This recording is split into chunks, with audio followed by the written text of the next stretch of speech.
Udah belum sini? Udah. Oke, it starts.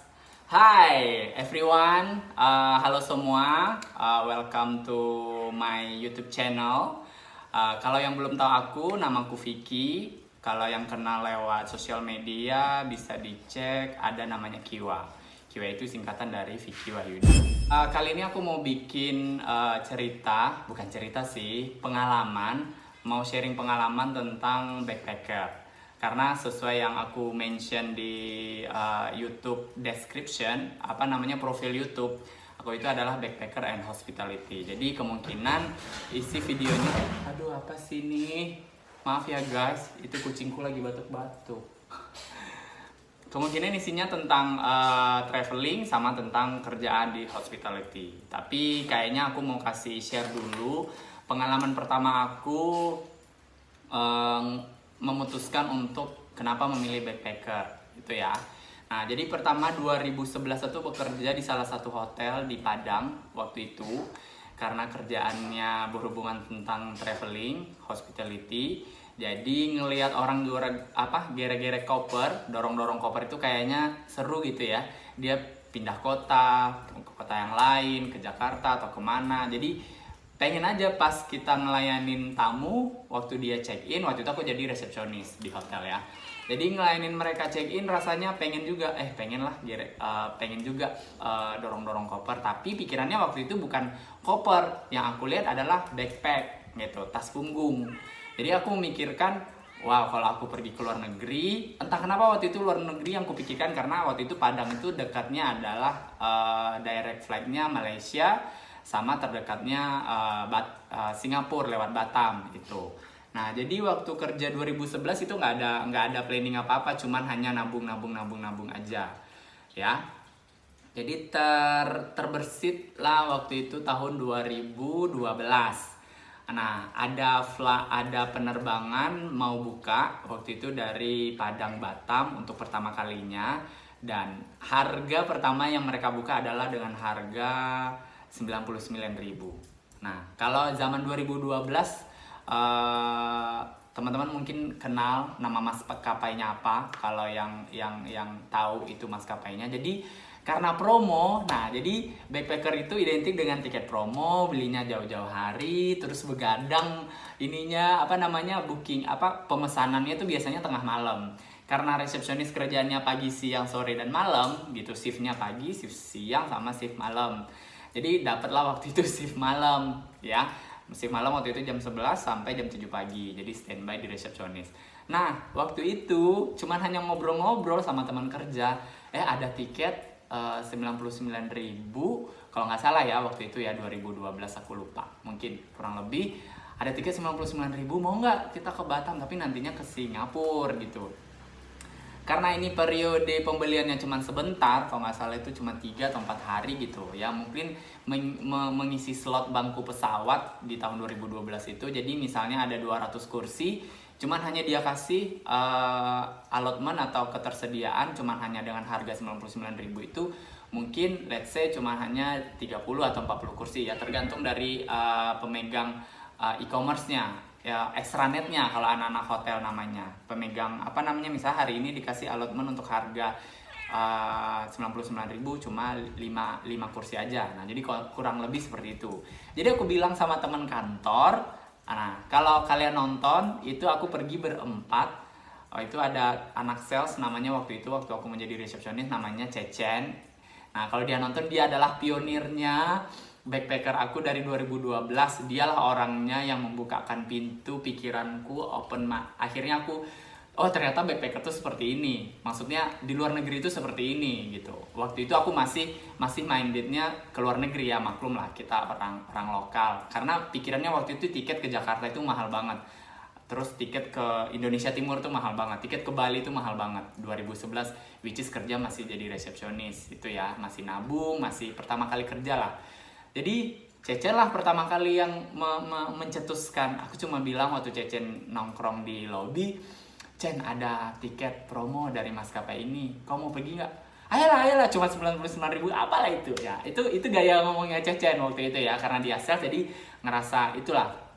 Jadi aku ngomong sama dua temanku, dan dia bilang oke, aku berangkat. Jadi kita tiketnya berlima, jadi aku, Kak Glenda sama pacarnya, terus Kak Gita sama Cecen, terus ada satu lagi teman kuliahku namanya Ana.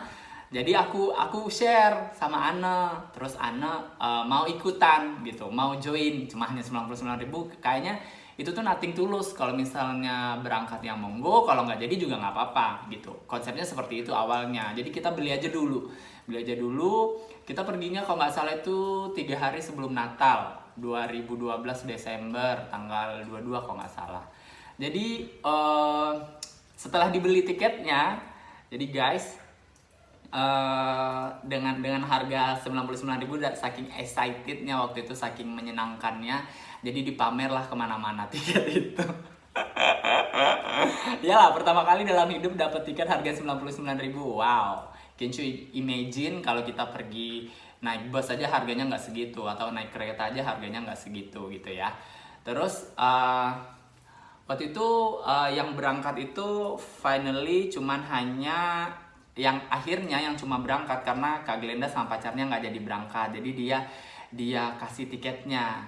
Waktu itu dia kasih tiketnya ke orang lain, nah, which is orang lain yang berangkat pakai atas nama dia. Ini sebenarnya nggak boleh ya. Waktu itu masih berhasil aja. Sebenarnya ini nggak bisa. Kalau zaman sekarang ya, kalau misal kita check-in kan wajib pakai KTP tuh. KTP sama orangnya kan wajib hadir di depan kita gitu. Waktu kita check-in, waktu kita drop bagasi atau check-in lah sebelum nyampe di boarding. Nah waktu itu yang berangkat cuma Cecen, aku, Kak Gita, sama Ana. Jadi kita cuma berangkatnya berempat di 2012. Nah berangkat naik pesawat, dari itu nyampe di Batam langsung naik taksi ke ferry terminal, itu waktu itu di Batam Center. Nah harga tiket ferry yang kita beli waktu itu di Hang Nadim, kalau nggak salah itu 300 ribuan, 330 something gitu. Itu 2012. Kalau zaman sekarang sebelum pandemi, 2020 sebelum pandemi, itu tiket untuk ke Batam ke Singapura itu PP untuk WNI, untuk warga negara Indonesia, itu cuma 280.000 PP. Which is itu sangat terjangkau untuk orang Indonesia ya. Karena tiap negara kayak Singapura untuk ke Batam sendiri dia punya promo sendiri. Orang Indonesia yang mau ke Singapura juga promo sendiri. Jadi ferry operatornya punya kebijakan tersendiri untuk promosi. Mungkin karena untuk meningkatkan daya wisata kali ya. Jadi tiap negara punya kebijakan. Nah waktu itu di 2012 aku bayar 330.000 kalau nggak salah ke Singapura. Jadi pergilah ke Singapura dengan modal cuma bisa bahasa Inggris, cuma bisa ngobrol sama waktu itu tamu. Kalau nginap di hotel tamunya bule, cuma ngobrol tentang hotel doang, check in, check out, kamar nomor segini, kalau ada problem gitu-gitu aja.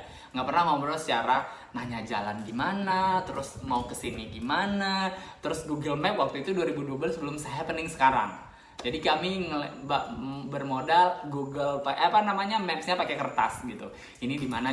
Jadi waktu itu pertama nyampe ke Harbourfront, karena Cecen sudah biasa ke Singapura, dia cuma nganterin sampai ke MRT. Karena ferry dari Batam ke Singapura tuh nyampainya di Singapura itu di Harbourfront ferry terminal atau MRT Harbourfront warna ungu. Kalau yang sering ke Singapura mungkin udah tahu MRT itu Mass Rapid Train atau kereta bawah tanahnya Singapura.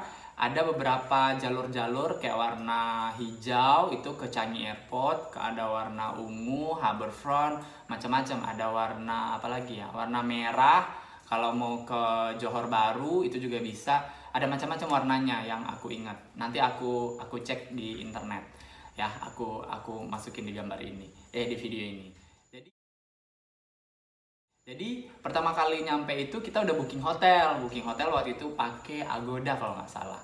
Jadi udah booking hotel di Singapura dengan versi backpacker itu satu kamar kamar ukuran berapa ya? 3x3 apa 3x4 gitu. Nah satu kamar itu isinya 12 bed, jadi kayak bunker gitulah, kayak asrama lah kalau zaman-zamannya sekarang. Asrama ada tempat tidur, pokoknya masih ada amenitiesnya, ada tempat tidur, ada kamar mandi, ada dikasih handuk waktu itu, dikasih macam-macam. Nah jadi kami pesen yang harganya satu bed itu, satu tempat tidur itu 100.000 apa 200.000 gitu. Nah, jadi kamar bertiga. Jadi sekamar bertiga, satu kamar itu isinya 12 orang, 12 tempat tidur ya. Tapi tergantung pas kita masuk isinya rame ya dapatnya rame. Kalau isinya dapatnya sepi ya kita berasa bebas dalam satu kamar. Nah, Cecen waktu itu nganterinnya cuma sampai MRT Farrer Park warna ungu. Karena aku nginapnya waktu itu di daerah Farrer Park gitulah. Jadi Cecen udah tinggal pergi ke rumah saudaranya di Singapura. Jadi tinggallah aku, Kak Gita sama Anna bertiga. Which is kita nggak tahu sama sekali Singapura tuh kayak gimana. Jadi ya, cuma bermodal kita waktu itu beli internet karena masih pengen eksis kemana-mana gitu ya. Waktu itu masih zaman Foursquare. Kalau ada zamannya Foursquare untuk lokasi maps gitu di sosial media, waktu itu Instagram udah ada di 2011 tapi masih baru banget. Happeningnya waktu itu Twitter sama Facebook dan Foursquare.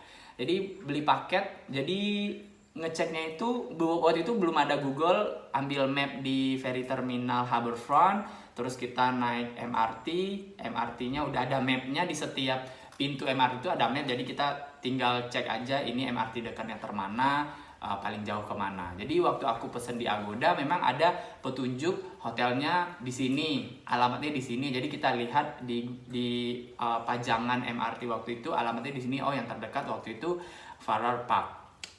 Ya.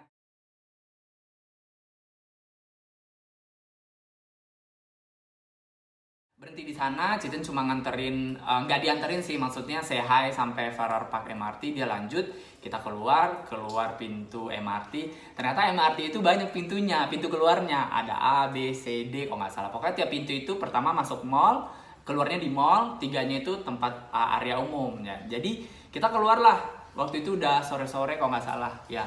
Jadi jalan kaki nanya-nanya Mustafa akhirnya nggak tahu itu hotelnya di mana karena jalanannya waktu itu jalanan besar. Kita nanya jalan kaki itu hampir 3 kilo kayaknya dari MRT ke lokasi hotel. Kalau nggak salah di jalan besar namanya kalau di Singapura. Jalan besar tuh panjang kali jalannya. Ada sekitar 1 atau 2 kilo jalan besar itu. Bayangin aja nyari hostel lagi, bukan nyari hostel tuh konsepnya hotel kecil gitu ya, wisma gitulah konsepnya kalau untuk bahasa Indonesia itu. Jadi dicari ke situ, jadi nggak nemu-nemu, akhirnya kami menyerah bertiga. Yang satu Ana waktu itu masih belajar nyari maps, aku cuman hanya dorong koper karena kayak kita pakai koper, aku sama Ana pakai backpack. Jadi nyari itu lagi ada suara orang mau azan lagi. Terus habis itu kita nelfon, akhirnya si Ana nelfon ke pihak hotel, akhirnya nemu jalannya lewat sini gitu. Finally akhirnya kita sampai di hostel tersebut. Pas first impression itu hostelnya bagus karena konsepnya wisma. Jadi bagus-bagus aja saat itu karena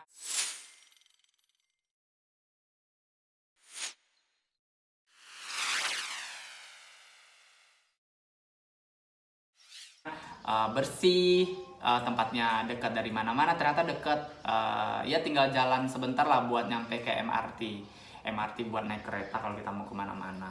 Nah terus cari makan, waktu itu masih belum tahu nih makanan di Singapura tuh kayak gimana. Ingatnya makanan Melayu lah, karena Singapura tuh ada orang Chinese, Melayu sama India. Nah niatnya mau makan Melayu saat itu, jadi satu kamar itu ternyata dari 12 tempat tidur ada 4 orang. Kita bertiga, ada satu lagi orang India waktu itu yang dia kerja di Singapura, kerja mingguan gitulah.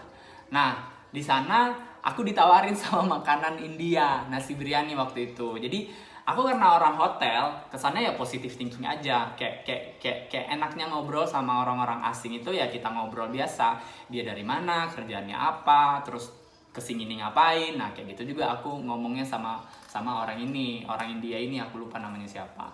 Karena dia cuma basa-basi, ya udah aku makan nasi biryani itu, rasanya ya kayak nasi biryani lah ternyata. Karena lidahku ternyata lidahku sudah mulai terbiasa dengan makanan yang seperti nasi biryani. Karena udah apa namanya ya? Karena kita berada di tempat orang, jadi nggak mungkin nyarinya nasi Padang. Susah banget nyari nasi Padang waktu itu, nggak kayak sekarang. Sekarang mungkin udah expert dengan makanan Singapura, udah tahu di mana lokasinya waktu itu ya. 2012. Jadi makan nasi biryani, si Ana sama si Kak Gita ngerasa kaget. kok Vicky bisa deket gitu sama orang asing ya. Menurutku karena biasa aja, karena kita ngomong soal traveling, jadi bisa deket sama siapa aja karena kita ngerasa ya wajar gitu, sharing makanan, ngobrol-ngobrol. Akhirnya kita makan, nyari tempat makan, terus ya udah deh, kita nyarinya makan nasi biryani waktu itu. Setelah aku makan icip-icip aja, aku nggak makan sampai habis karena dia cuma nawarin dikit doang gitu. Nah, kita makan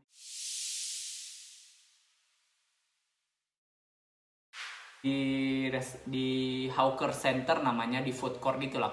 Kalau kalian pernah ke Singapura itu punya satu tempat makan tiap daerah, kayak warung gitu, semua isinya macam-macam. Makanan Chinese, makanan Melayu, makanan Singapura, semua ada. Tergantung labelnya, ada yang halal, ada yang halal. Tergantung kita mau pesan mana. Rata-rata makanan di Singapura itu, khusus makanan India itu halal. Rata-rata orang India Muslim yang ada di situ. Jadi kami makannya makanan India waktu itu. Jadi makanan India ada juga, pokoknya makanan rasa nasi goreng ada waktu itu, mie goreng ada. Jadi aku makannya pengen coba makanan nasi biryani. Enak. Cuman mungkin karena kari kali ya, kayak makanan kuah gulai gitu kalau untuk di Padang. Jadi banyak banget kuahnya. Rempah-rempahnya berasa kalau kita makan. Kayak makan rendang gitu, rempah-rempah. Nah, udah itu besoknya janjian sama Cecen mau ke Merlion. Ya, jadi selama 3 hari 2 malam kita di situ, biasa-biasa aja. Jadi udah foto-foto, udah naik MRT. Waktu itu aku masih ngikutin jalannya Cecen, mau ke Marina Bay, foto di Marina Bay. Pokoknya Merlion, patung singa yang ada air mancurnya kalau yang belum pernah ke Singapura. Nah, terus foto di situ untuk pertama kalinya ya. Terus kita ke Universal Studio. Maklum lah, orang Indonesia pertama kali ke Singapura pasti tujuannya USS, Universal Studio, habis itu ke Merlion. Habis itu ya cuma itu doang waktu itu, karena destinasi yang kita lihat di buku perjalanannya, mapsnya Singapura cuma itu rata-rata yang sightseeing yang gratis secara backpacker waktu itu ya. Saat ini pun juga masih tapi karena pandemi jadi nggak jalan-jalan lagi. Jadi kita ke Universal Studio bertiga, ketemu sama Cecen itu di MRT mana janjian gitu, karena kita udah ngerti caranya. Cara naik MRT cuma that's it gitu aja, naik MRT turun di sini udah ketemuan sama Cecen. Nah, Cecen juga pakai internet waktu itu. Jadi kita ke USS, Universal Studio waktu itu belum masuk, cuman hanya di pintu masuk doang yang ada globe gitu, bundaran ikonnya gitu, Universal, foto-foto lah di sana bertiga. Aku, Kak Gita sama Ana waktu itu. Jadi kita ke USS. Nah, pengalaman menariknya adalah kalau jalan-jalan itu ya guys, jadi sering kami itu suka suka nyasar. Mungkin karena ya itulah menariknya kalau backpacker atau jalan-jalan itu suka nyasar. Tapi itu pengalaman yang paling enak. Maksudnya kita mau pergi ke Bayfront saat itu. Kalau mau ke Merlion itu warna kuning, naik Bayfront. Kita tujuannya beda, kan ada tujuan kanan dan kiri tuh. Nah, kita harus yang ke kanan, kita malah naik yang ke kiri. Udah naik MRT, tuh udah bunyi-bunyi. Ininya pintunya mau ditutup, astaga salah. Udah biarin naik satu station, berhenti, keluar lagi, terus balik lagi. Kayak gitulah pengalaman serunya. Jadi sampai salah-salah naik MRT ya. Kayak seperti itu. Terus nyampe ke Merlion. That's it. Foto-foto kayak biasa, foto-foto. Nanti aku coba cari foto yang ada di Instagram, ternyata fotonya nggak nemu guys. Ada cuma satu foto yang aku posting di 2013, itu karena late post gitu. Dan aku temu di Facebooknya Ana. Nanti aku coba crop fotonya, aku masukin di sini. Habis itu kita malamnya ke Suntec City Singapura. Kayak waktu itu Suntec belum direnovasi yang kayak sekarang. Nah, nanti aku coba cari di Suntec itu kayak gimana zaman sekarang. Dulu tuh ada kayak bundaran, terus ada air mancurnya kayak Jewel sekarang, tapi Jewel kan gede banget. Kalau Jewel tuh udah tinggi banget kan. Nah, ini cuma masih versi kecilnya, kayak fountain gitu, air mancur gitu, tapi konsepnya unik, kayak besi, ada bundaran, terus ada air mancur. Nah, kayak gitu. Kita ke sana, dan malamnya juga waktu itu masih zamannya Harry Potter kalau nggak salah, kita midnight dong. nyobain nonton di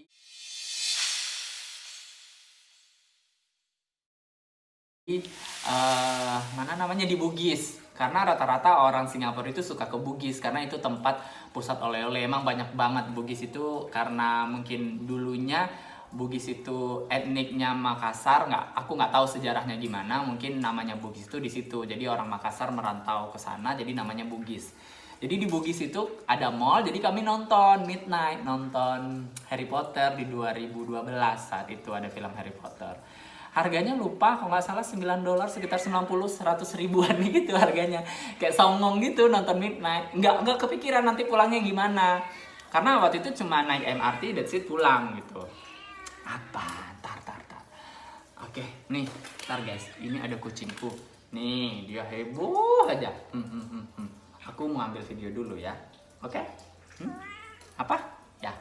Oke, terus jadi kita kemana tadi? Sampai ngobrol soal MRT, dan nyampe di Singapura. Terus nyampe sana nonton midnight. Kalau nonton midnight baru keinget MRT itu tutup. MRT ternyata nggak beroperasi 24 jam. MRT cuma beroperasi hanya sampai jam 11 malam. Pokoknya tergantung warnanya. Ada yang sampai jam 11, ada yang sampai jam 12. Nah, gitu dia. Jadi jam 11 kita pulang naik taksi lah dengan songongnya. Waktu itu aku bawa duit kalau nggak salah 200 Singapura dolar, sekitar 2 juta gitu lah. Cuma bawa duit 200 dolar. Itu cukup banget. Kalau backpacker cukup banget ya. Udah masuk dengan oleh-oleh, udah makan. Karena makan saat itu cuma hanya 4 dolar. Sekali makan tuh rata-rata 4 atau 3 dolar, itu tanpa minum ya. Kalau minum aku suka bawa botol minum sendiri. Jadi nggak worry. Maksudnya lebih hemat gitu. Jadi kami bawa botol minum kemana-mana. Jadi makan cuma 3 atau 4 dolar. Terus juga MRT waktu itu, satu kartu MRT itu harganya 15 dolar. Itu bisa dipakai sampai kapanpun. Kalau habis tinggal kita top up aja. Itu gampang caranya. Tinggal ada mesinnya, masukin kartunya, masukin duit. Berapa yang minimal kita isi 10 dolar. 100 ribuan kalau di Indonesianya. Kalau kursnya saat itu ya, kurs sekarang mungkin lebih 110 atau 120 ribu. Jadi nyampe di sana MRT nggak ada, kita naik taksi dong. Kita bayar dengan cash. Kita waktu itu nggak tahu ternyata MRT itu bisa dipakai buat bayar taksi juga.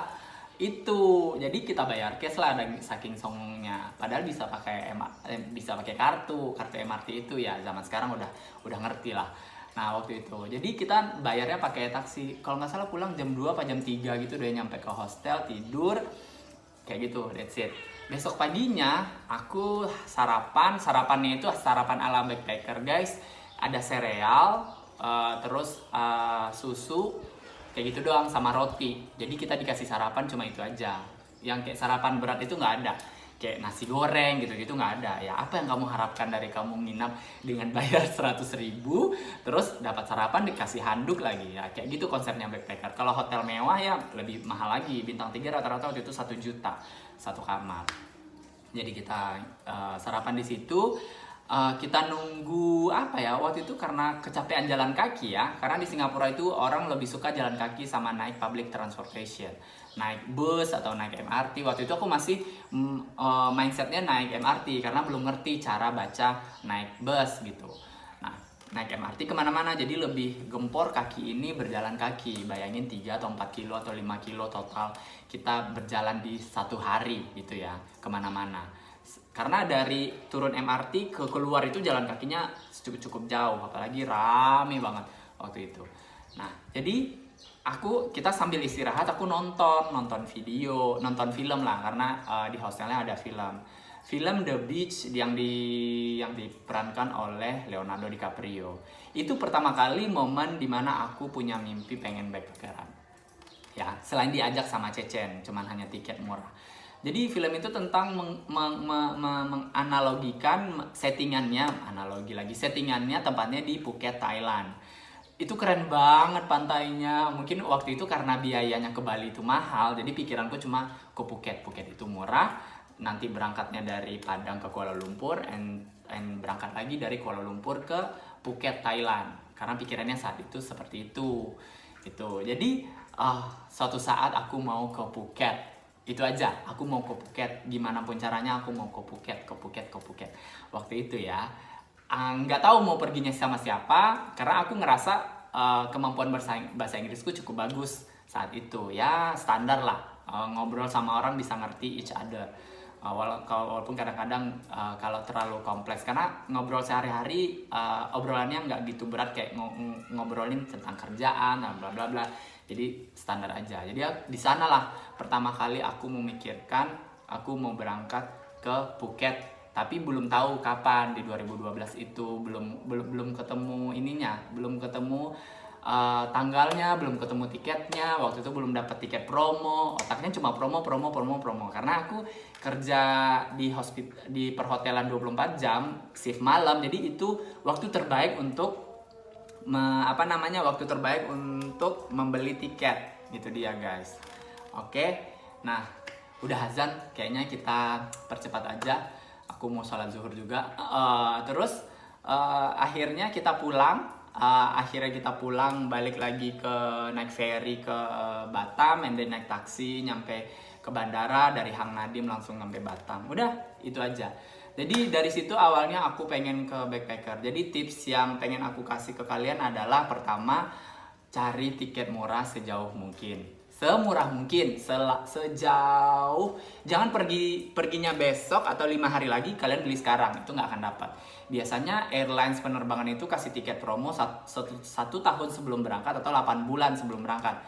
Nah, itu dia sering banget kasih promo. Kalau untuk ke luar negeri ya, Indonesia aku kurang begitu ini, karena tipikal orang Indonesia itu trennya adalah 5 hari sebelum berangkat baru beli. Jadi jarang banget Indonesia punya tiket promo. Adanya itu ke luar negeri terus. Rata-rata ya macam-macam, Asia, Amerika, tapi aku belum nyampe sana kalau beli tiket. Masih Asia Tenggara. Nah, nanti akan kita cerita di video selanjutnya kemana aja Asia Tenggara ya. Jadi pertama itu beli tiket jauh-jauh hari, terus juga beli hostel, kalau kalian nggak bisa nginap di hotel yang harganya mahal, ya harga backpacker aja. Jadi satu kamar itu isinya 11 orang atau 10 orang. Tapi ya kalian harus tahan dengan dengkuran orang. Kalau mau mix cowok cewek juga nggak ada masalah. Tapi negara-negara Asia Tenggara itu biasanya aman. Aku di Singapura sering banget dapat kamar itu campur-campur, aman-aman aja, nggak ada masalah, nggak ada terjadi kriminal. Cuman yang nggak nyaman itu pada saat kalau ada orang di dalam kamar itu tidurnya ngorok, itu aja yang bikin kita nggak nyaman. Sisanya aman, bersih, baru, pokoknya semua dikasih. Ada locker lagi. Nah, di hostel itu ada lockernya. Jadi belilah voucher lebih dahulu sebelum check-in, karena itu harganya juga murah. Pokoknya ya sebelum check-in, misalnya 3 bulan, 4 bulan itu beli. Kalau tiket pesawat biasanya 8 bulan, itu lebih murah. Karena yang aku bilang tadi, slot-slotnya udah diatur sama yang punya maskapai. Terus juga untuk duit. Kalau duit sih tergantung kita ya, mau modal berapa, 1 juta, 2 juta, itu tergantung. Kalau biaya makan biasanya ya juga tergantung dari diri kita. Tiap negara itu punya range masing-masing, punya kurs masing-masing. Terus kalau minum, aku biasanya minumnya air putih, karena aku nggak suka minum berwarna kayak soda, es, nggak suka. Jadi cuma minum itu biar lebih berhemat. Terus juga jalan kaki. Sebisa mungkin manfaatkan transportasi umum kayak kereta, bus. Jangan naik taksi gitu. Biar lebih biar lebih berasa dunia pengalaman jalan-jalannya dengan cara backpacker itu. Sementara baru itu yang aku bisa share ke kalian. Jangan lupa, kalau menurut kalian ada yang perlu aku bikin video selanjutnya, boleh tulis di kolom komentar. Bisa bikin aku semangat bikin video apa lagi. Terus juga jangan lupa subscribe, like, and comment ya. Ini video kedua aku tentang backpacker. Pertama kali tentang backpacker, tapi video kedua di vlog. Oke, sampai ketemu di kesempatan selanjutnya. Terima kasih. Stay safe guys, and see you. Bye.